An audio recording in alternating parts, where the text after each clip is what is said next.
이미 잘 아시는 것처럼 무혐의로 종결됐던 사건입니다. 검찰의 행태가 도저히 납득하기 어렵지만 당당하게 임하도록 하겠습니다. 10수년 동안 탈탈 털렸습니다. 안 털린 날이 없습니다. 그러나 지금까지 살아남아 있지 않습니까? 이재명을 죽인다고 그들의 무능과 무책임함이 가려지겠습니까, 여러분? 안타깝게도 이제 타협과 또는 조정을 통한 희망을 만드는 일들이 많이 사라지고 폭력적인 일방적 지배가 난무하는 시대이긴 하지만 국정 책임의 실종, 정치의 부재, 폭력적 지배가 활개를 치는 난세가 됐습니다. 네, 다음은 큐시트웨이 순서인데 지금 영상을 보니까 강재묵 기자. 강재묵 기자 오늘 첫 소식 준비했는데 이재명 대표 얘기인 것 같아요. 예, 맞습니다. 첫 번째 아이템 제가 소개해드리도록 하겠습니다. 제목부터 말씀드리면요. 이재명 만남 문, 민주주의 후퇴 우려입니다. 오늘은 민주당 이재명 대표 현재 이 부산 경남 지역으로 이 민생 투어를 진행하고 있죠. 네. 오늘은 양산 평산마을로 이동해 이 문재인 전 대통령 자택을 찾았습니다. 지난해 8월 당대표로 선출된 뒤 방문한 뒤로 약 4개월 만인데요. 저희가 이 제목으로 소개해드린 내용에 담겨 있었는데 이날 자리에서 이 문 전 대통령이 이 대표에게 전한 당부, 이 어렵게 이룬 민주주의가 절대로 후퇴해서는 안 된다라는 이 언급을 전했다고 합니다.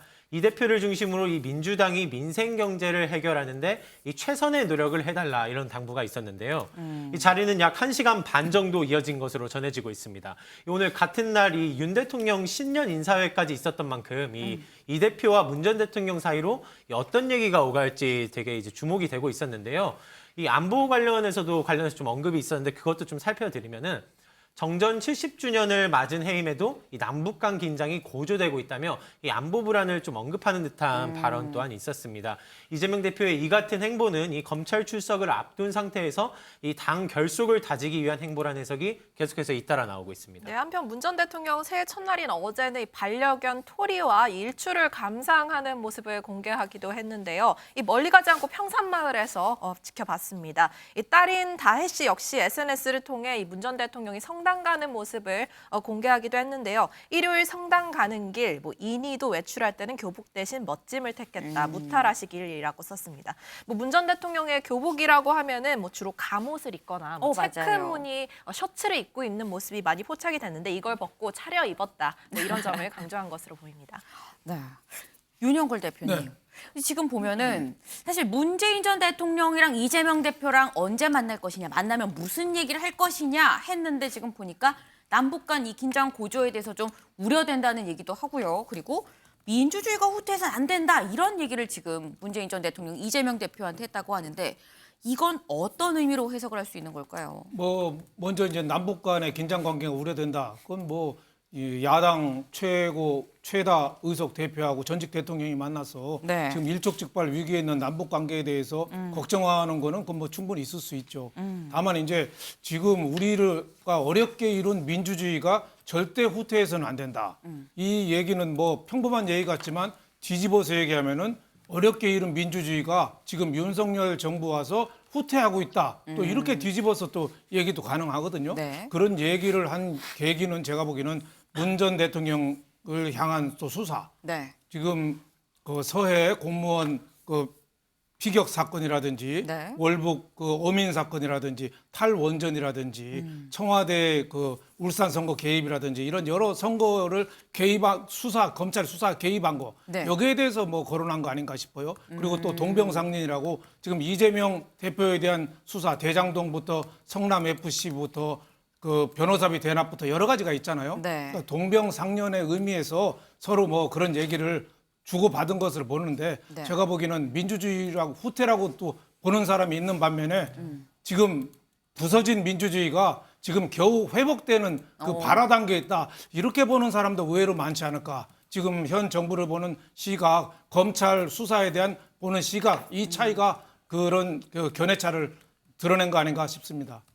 지금 견해차가 있을 수 있다. 지금 이 민주주의가 후퇴하는 상황인지 아닌지에 대해서는 그 말씀 좀 같이 주셨는데 사실 저희가 지난 방송에서 이재명 대표와 김경수 전 경남지사의 친문 적자인데 출소를 했다. 근데 과연 이재명 대표가 김경수 전 경남지사를 만날 것인가라에 대해 여기에 대해서 좀 말씀을 드렸었는데 강재묵 기자 예. 보니까 오늘 문재인 전 대통령을 만나는 사실 이보다 먼저 맞습니다. 김경수 전 지사를 만났어요. 맞습니다. 이 계획된 만남은 아니었는데요. 네. 이 노무현 전 대통령을 참배하기 위한 이 봉하마을 일정에서였습니다. 이 대표이 어제는 김대중 전 대통령과 이 노무현 전 대통령 묘역을 참배하는 일정을 이 차례로 소화했는데요. 이 먼저 오전에는 국립현충원을 찾아 이 김대중 전 대통령 묘역을 참배했습니다. 이 자리에서는 이 박지원 전 국정원장을 만나기도 했는데요. 이어 신년 할애식 자리에 참석해 최근 유독 이 김대중 전 대통령이 걸어온 길을 다시 되돌아본다고 언급한 것으로 확인되고 있습니다. 이 김경수 전 이 지사와의 만남은 이 오후에 있었던 이 노 전 대통령 참배 일정에서였습니다. 이 참배 후 권양숙 여사를 예방했는데 이 자리에 이제 김경수 전 지사가 먼저 와서 자리하고 있었던 것으로 알려지고 있고요. 네. 김 전 지사와 그러니까 동선이 겹쳤었던 건데 약 5분 정도 저렇게 보시는 것처럼 깜짝 만남으로 이제 계획에는 없었던 만남이 잠시 있었는데 네. 때문에 뭐 많은 얘기가 오가지는 않았다고 확인되고 있습니다. 네. 이 5분 정도 겹친 자리에서 이 잠시 말씀을 나누는 정도였다라는 이 대변인 설명이 있었고요. 이 오랜만인 만큼 그간의 안부와 새해 덕담을 나누는 정도의 대화가 오갔었던 것으로 전해지고 있습니다. 김준일 대표님. 예. 지금 강재묵 기자는 이재명 대표랑 김경수 전 지사의 만남이 계획된 만남이 아니었다라고 지금 얘기를 했습니다. 계획이 안 된 걸까요? 스치듯이 계획이 된 거거든요. 예, 예. 네. 그러니까 왜냐하면은 각 잡고 만나기에 둘 다 조금 부담이 있었어요. 김경수 지사 같은 경우에는 출소를 하면 그러니까 가석방이죠. 사면이 되면서 원치 않는 선물이다 얘기를 했잖아요. 네. 사실 본인은 5월까지 스스로 감옥에 스스로를 가두고 싶은 약간 그런 심정일 겁니다. 근데 막 활동을 하고 이런 것들이 오히려 약간 부담스러울 거고 네. 이재명 대표 입장에서는 사실은 뭐 뒤에도 나오고 있지만 플랜 B, 플랜 C의 한 사람으로 언급되는데 이거는 네. 뭐 만나서 무슨 얘기를 할지 좀 애매한 상황이니까 오히려 자연스럽게 이렇게 만나자 이렇게 좀 서로 얘기가 오갔을 가능성이 상당히 높아 보입니다. 어쨌든 뭐 김경수 지사도 이제 꿈틀대고 있고 이재명 대표도 지금 뭐 여러 가지 대응을 하고 있는 것으로 보입니다. 네, 지금 사실 문재인 전 대통령을 오늘 점심때쯤에 예방을 한 게 이재명 대표가 지금 전국을 돌고 있죠. 지금 이번 주에는 이 PK 지역을 돌고 있다라고 이 계획을 발표를 했는데 그런 만큼 강재묵 기자 오늘 부산에서 현장 최고위를 열었어요. 그렇습니다. 이 자리에서도 이제 정부에 주문하는 발언들이 좀 있었는데요. 이 경제 위기 극복에 명운을 걸라고 이제 경고하는 듯한 멘트가 있었습니다. 이 발언을 좀 함께 살펴보시면요. 이 민생 경제가 이 생사기로에 서 있는데 이 정부가 대책을 제대로 세우고 있는지 걱정이다. 이 위기로 국민이 고통받을 때 이 방치방관하는 정부의 무능은 이 죄악이다라는 표현이 있었습니다. 또 이어서 이제 편가르는 혐오만 부추기고 있다고 밝히기도 했는데요. 이 국민이 이 민생위기 극복에 정부 명운을 걸라 이 경고하는 듯한 발언이 있었습니다. 네, 그런데 이 대표가 새해 첫 최고위를 한 이 부산이라는 지역, 뭐 이 대표에겐 조금 남다른 의미가 있는 것 같은 게요. 네. 뭐 지금까지 일정을 좀 살펴보면 지난해 11월에 매주 타는 민생버스라고 해서 메타버스 저희가 많이 전해드렸었는데 이 순회 첫 일정이 부울경 면저여서 부산에 갔었습니다. 그리고 올해 1월에 새해 첫 일정으로 또 경남을 1박 2일 방문하면서 또 부산 들렸고요. 아하. 그다음에 올해 2월에 대선 공식 선거운동 첫날에 또 부산항을 방문했습니다. 당시 모습 저희가 잠시 준비해봤습니다. 부산은 제가 존경하는 노무현 대통령님 그리고 문재인 대통령님의 정치적 고향이죠. 여러분이 그 두 분 대통령을 대한민국 대통령으로 만들어서 대한민국의 새로운 민주정부를 만들어냈고 정말 새로운 세상을 만들어 가고 있지 않습니까? 자부심 갖고 계시죠? 네, 지금 이수아 기자 설명을 좀 들어보니까 이재명 대표 부산에 좀 상당히 좀 공을 들이고 있다라는 좀 생각이 드는데, 근데 이수아 기자, 이재명 대표 이 PK로 내려가기 전에 어제 먼저 이 당 신년회를 열지 않았어요? 네, 신년 인사회가 있었습니다. 이 자리에서 이 폭력적인 지배가 난무하는 시대다라면서 이 대통령실 여당 그리고 검찰을 저격한 듯한 발언이 있었는데요. 더 사실 관심이 쏠린 발언은 같은 자리에 참석했던 이 문희상 고문의 약간 의미심장한 얘기였습니다. 듣고 오시죠. 금년을 토끼해라고 합니다. 토끼는 그 영민한 영리하고 민첩한 영민한 동물이고 늘 준비하고 특히 굴을 3개 판다고 해서 교토 삼굴이라는 고사정어가 있습니다. 금년 한 해에는 아무쪼록 우리도 영민한 토끼를 닮아서 플랜 2, 플랜 3 뭐 이렇게 해서 좀 대안을 많이 마련하는 그런 해가 되기를 바랍니다.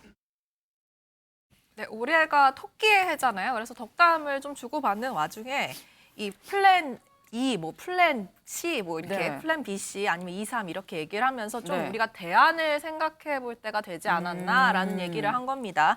검찰 소환을 앞둔 이재명 대표와 똑같이 참석해서 저렇게 나란히 서 있는 자리에서 대안을 얘기한다. 당 상황을 좀 경고한 거 아니냐, 뭐 이런 해석이 나오고 있습니다.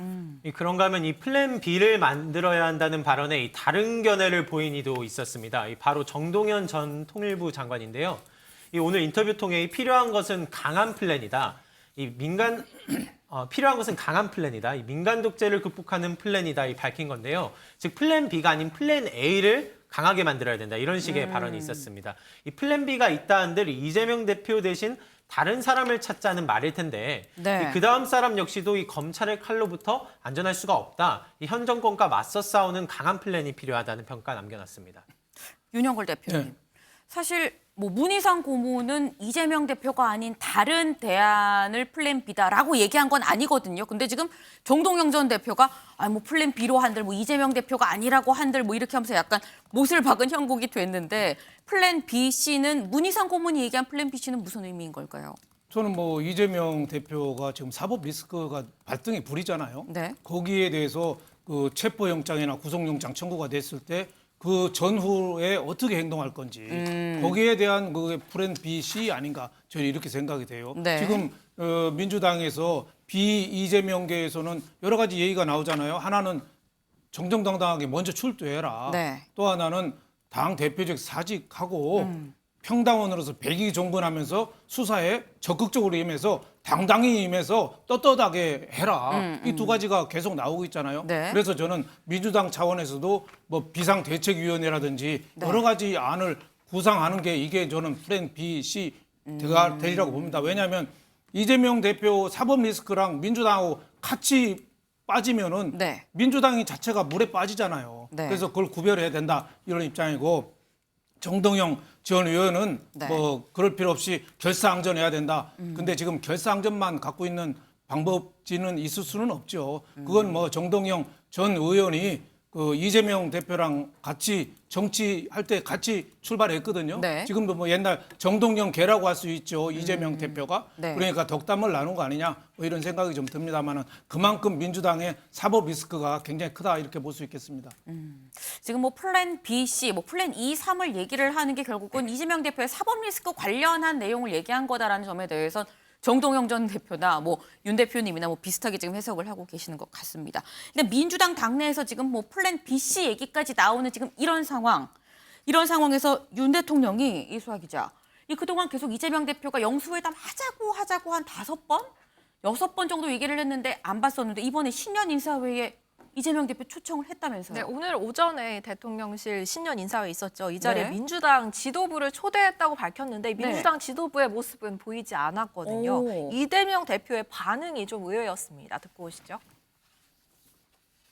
윤석열 대통령께서 신년 인사회 진행하시는데 야당 지도부에도 참석 의사 전달했다고 들었습니다. 근데 거기 참석하지 않고 오늘 문재인 대통령 예방을 결정하신지 이유가 궁금합니다. 처음 듣는 얘기인데요. 지난 22일 그 행안부로부터 신년 인사에 초청한다고 하는 메일이 저희 대표 메일로 이제 접수가 되었습니다. 야당 지도부를 초청하면서 전화 한 통 없이 이메일을 띡 보내고 덜렁 보내는 그런 초대 방식은 좀 이해할 수 없다는 점을.